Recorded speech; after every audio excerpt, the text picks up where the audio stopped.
That's how you do a Mexican cerveza. Yeah, this is not cleared yet, though. I shouldn't even be drinking this yet, but I had nothing else to use for this video as far as home brew goes. But it's in a few days that'll be a lot clearer and ready to drink. But that's out of a keg, so never mind. Cheers.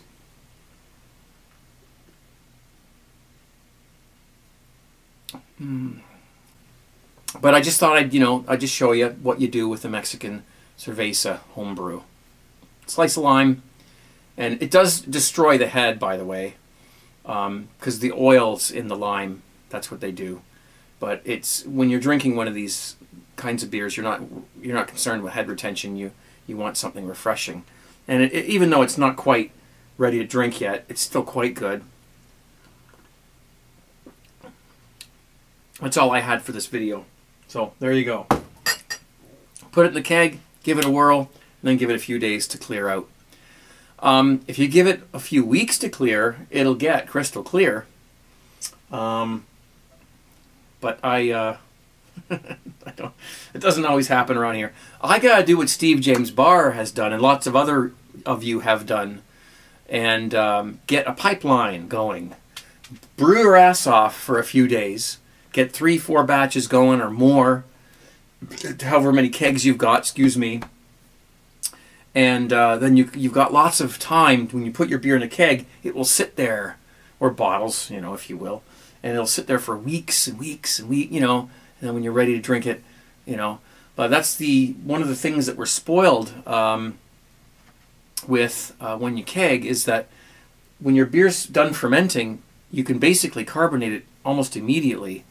And it's hard not to start pulling it from the keg and trying it, which is what I've done here. Anyway, happy Homebrew Wednesday. But it looks like we're into Thirsty Thursday yet again. I apologize for that. I do have reasons. So I'll just give you an update on what's been going on and why it's late again this week and why I'm half in the bag. Because we'll talk about that, and we'll also do. I'm wearing my American Brewmaster shirt because I have a tasting. Remember that wheat beer I did a few weeks ago? Well, if you watch that video, I'll put a link to it somewhere, either here or down below, or description or something, to the video where I actually made the beer. If you haven't watched that, then you can.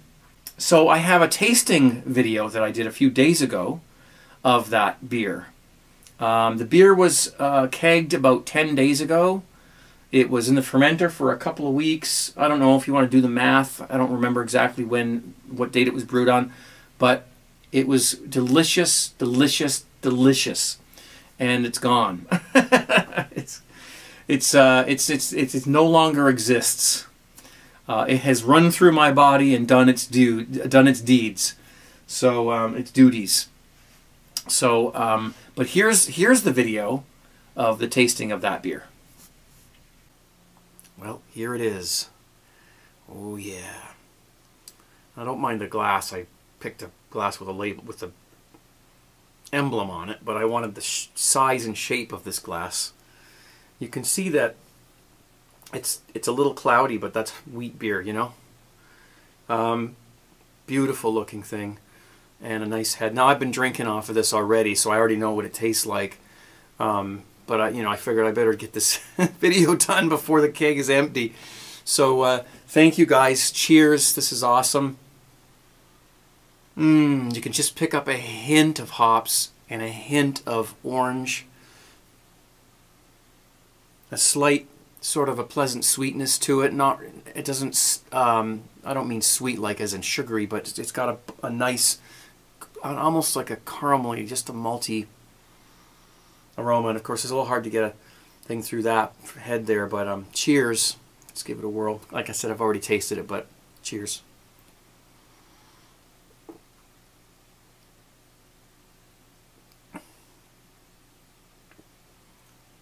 Oh, yeah, very nice, very unobtrusive, refreshing.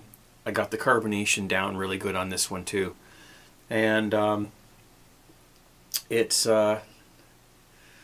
just, everything is very subtle and nice. Beautiful mouthfeel. Excuse me. Beautiful mouthfeel. And sorry, it's my son's birthday today. I had a big piece of cake, so I'm still. But yeah, it's a great beer. Really excellent beer kit. Great fresh ingredients, and yeah, I'm really enjoying this. This is awesome, especially with the nice warm weather we've been having lately. Awesome beer. Really, thank you guys. Cheers.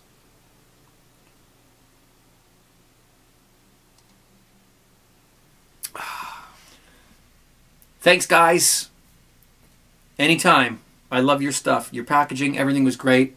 Good stuff. I'm really impressed with the beer, and everything that you sent was great. So thumbs up to these guys. 17. For those of you who don't know what 17 is, it's a long story. It just means cheers. It's. I don't want to go into it. There's a story behind it. There's a reason why it's the number 17. It doesn't mean, it has nothing to do with age or anything like that. It's a race car thing. I'm not into racing, but I didn't come up with it either. It's a guy on YouTube called The Maniac, and he's a lovely guy, and he's got a Von Live channel called Maniac, and he's the one who sort of, him and his uncle and came up with it. It's a long story. So, but suffice to say that the term 17 has become kind of universal in our community. In fact, there's a website called 17brewcrew.com, and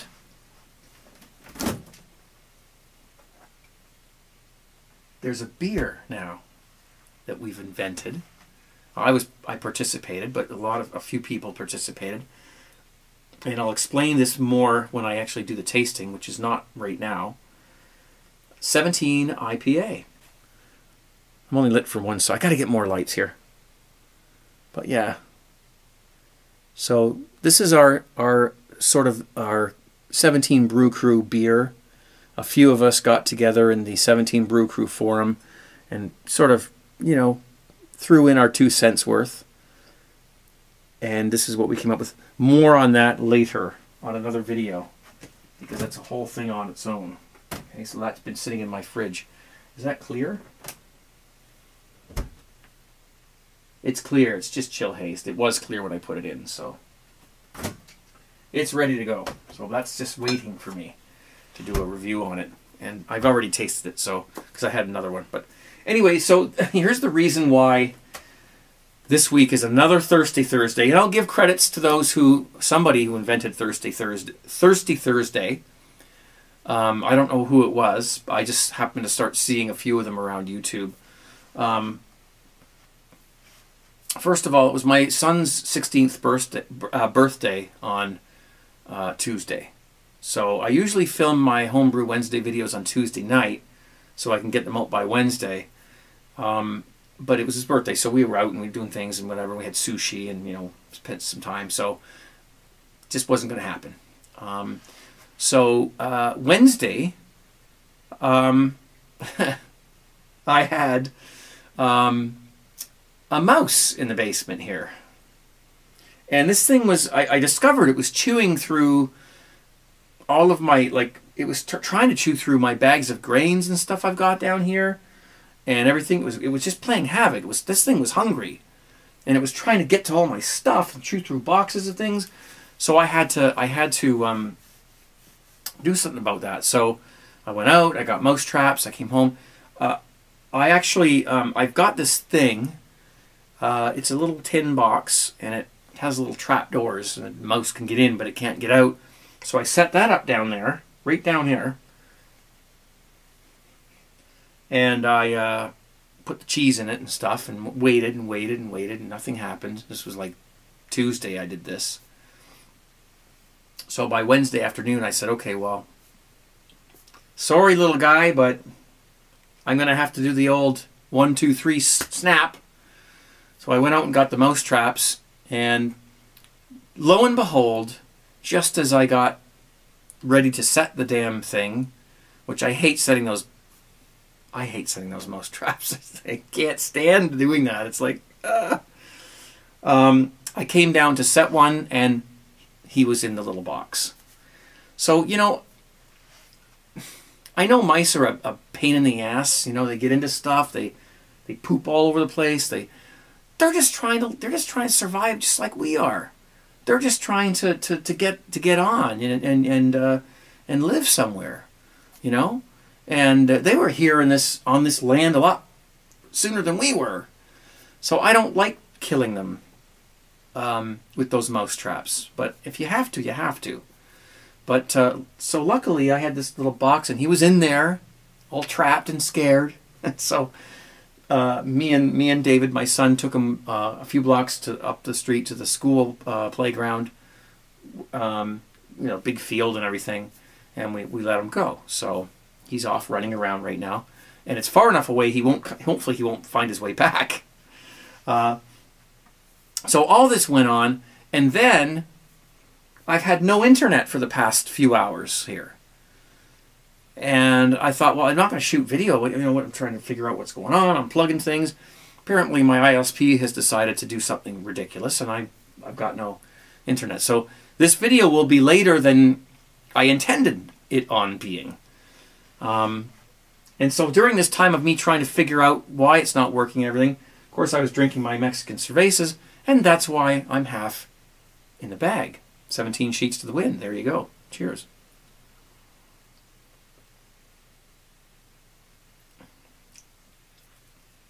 And I have not one regret. Not one regret. So, right. Oh! Would you look at that? Would you look at that? Remember, there's a video on YouTube. I'm not even going to get into it. There we go. You saw that maybe, that was probably a couple of months ago. When I got it, it worked, but I had some problems with the bulb inside. So I contacted the fellow who sent it to me, and we worked it all out, and he got another bulb. Didn't cost him anything. He had to they just sent him one, and got it all working, and it's all good. Now that's not where I'm going to keep it. It's going to hang on a wall somewhere. This thing has two purposes, and if you are a person who kegs beer, then you have the capability of doing a lot of cool things with this. The first thing, you saw, I mean, if you watch my things every week, you see this. Or you saw this, I'm sorry. Okay? The first thing you can do is you can, well, listen, why don't we cut to the video where I go over to my keg and I'll show you how it works. Okay, so here we are with very poor lighting, and that's all I've got right now. And I've got some water here, okay, and a glass. Just plain cold water out of the water cooler. You can see that. Whoops. Alright, so I'll just drink that. Now, what we're going to do, I've got this gadget. Screw that on. It's a PET bottle. Any pop bottle will work. Make sure it's not too tight so I can. And then we've got my gas line here from my CO2 tank. It's set at to 30-40 psi. Get on there. And then we're going to shake this. Now this is going to take about 30 seconds, so I'm not going to edit this out because I'm going to show you exactly how long it takes with no cuts or edits in the video. Now let's suppose you have some hard apple cider or even a bottle of beer or some sort of concoction that you've made that you want carbonated, and you have a keg set up, then you need one of these because this is amazing. So I'm just going to keep on shaking this up. Just think of the uses for this. I feel like I'm on an infomercial right now. On Ron Popeil at its best right now. I should have a Ginsu knife here. You can cut it through a tin can and still shave the hairs off of the leg of a flea. There you go. Alright, so let's see what we've got. A little more.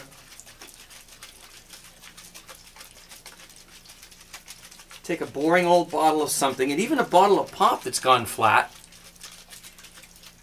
you can recarbonate it like this. All right.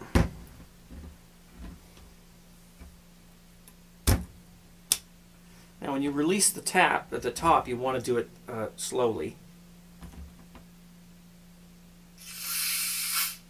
because you could get some spillage. And now, carbonated water.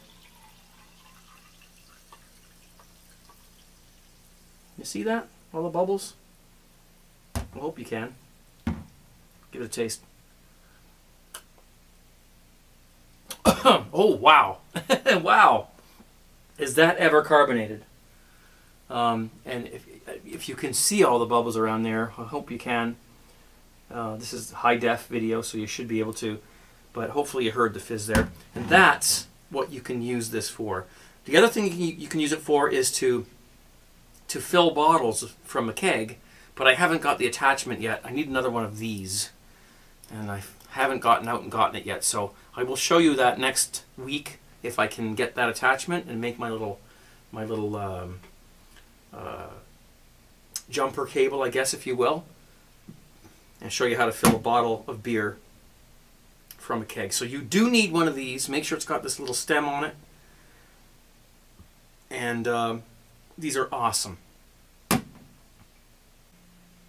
A little thing you don't want to lose. And mine goes right up there on my fridge. Hey, if you want to watch an interesting video, go on YouTube.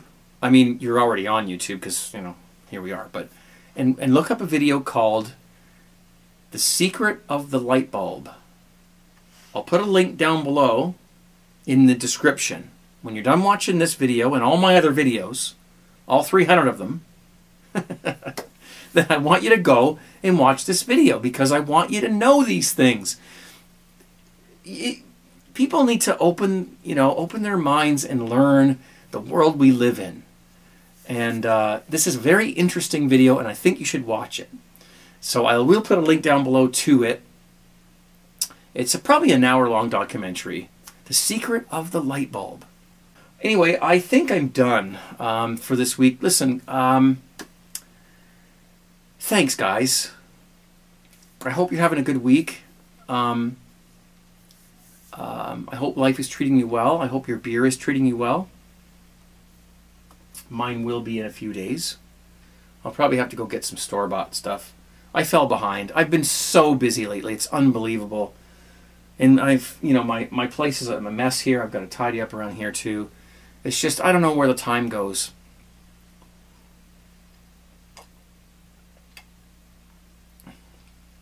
But that's refreshing. And I'll be editing this video and drinking a few more of them. And by the time I'm done all that, and hopefully my internet is working by now. If not, I'm going to have to call them. I'm out of here, guys. Thank you so much for watching. I'm going to... I'm good. I'll sleep good tonight. Let's put it that way. Although this beer doesn't look quite as nice as it tastes. But it will. It will in a few days. I've got some wine I can have, while I'm editing and stuff. And anyways, I'm rambling. I'm going to go. Thanks, guys, for watching. And we'll see you soon. We'll see you Friday. We'll see you next week. We'll see you next month. We'll see you next year. And I will keep doing this until I'm blue in the face. Blue in the face. That's probably not going to happen, I hope.